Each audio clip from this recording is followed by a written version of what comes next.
आज संसद में पुराने वक्फ कानूनों में बदलाव के लिए वक्फ संशोधन बिल 2024 पेश कर दिया गया है। इस बिल का विपक्ष ने कड़ा विरोध किया है। बिल पेश होते ही सदन में जोरदार हंगामा देखने को मिला। All India Muslim personal law board जैसी संस्थाओं और AIMIM अध्यक्ष असदुद्दीन ओवैसी ने सरकार के इस कदम पर कड़ा विरोध जताया है। बिल के जरिए 1995 और 2013 के वक्फ कानूनों में संशोधन किया गया है। उस बिल में कहा गया है कि 1995 और 2013 के कानूनों के बावजूद राज्य वक्फ बोर्ड के कामकाज में कोई खास सुधार देखने को नहीं मिला है और वक्फ संपत्तियों के प्रबंधन और संचालन में पारदर्शिता का अभाव है। इसीलिए इस बिल को लाया गया है। अब इसी पर चर्चा चल रही है, अभी भी चर्चा जारी है। पक्ष क्या कहता है, अब आप वो भी जान लीजिए।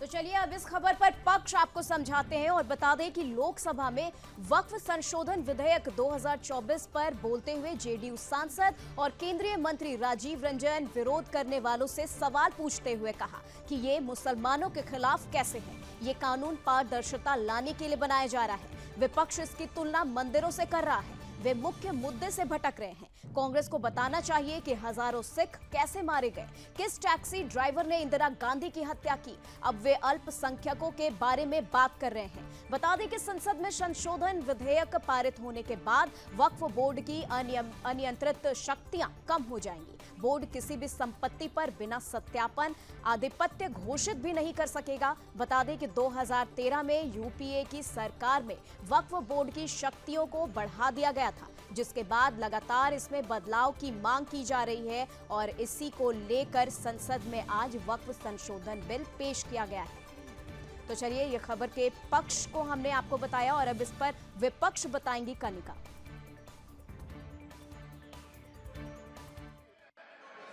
इस सदन के मेंबर्स को इस महत्वपूर्ण बिल में उन्होंने जो नोटिस दिया उसको एडमिट करके बोलने का मौका दिया।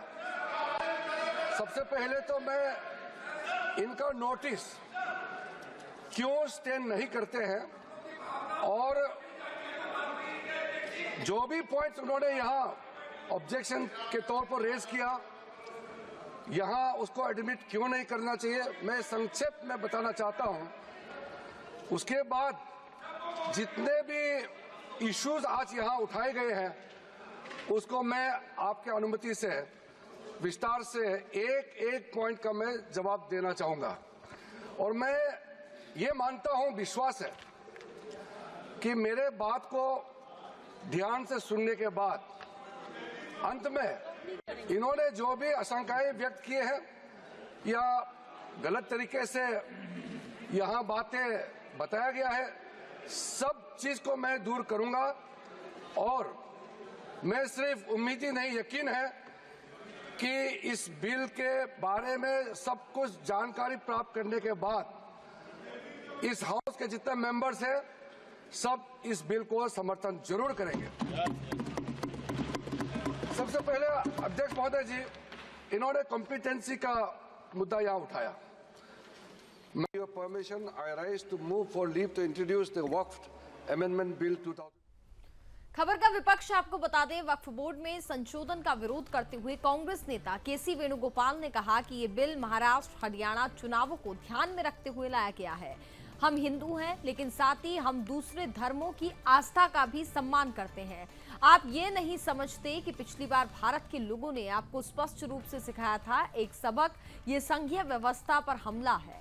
कांग्रेस सांसद गौरव गोगोई ने कहा, आज वक्फ अधिनियम संशोधन विधेयक सदन में पेश किया गया, विभिन्न पार्टियों ने इसका विरोध किया है। वहीं RJD सांसद मीसा भारती ने कहा, सरकार के सामने दूसरे कई अहम मुद्दे हैं, उस पर कोई बात नहीं हो रही है। उन मुद्दों को पहले बिल लाना चाहिए था, उन मुद्दों से पहले बिल को लाना चाहिए था।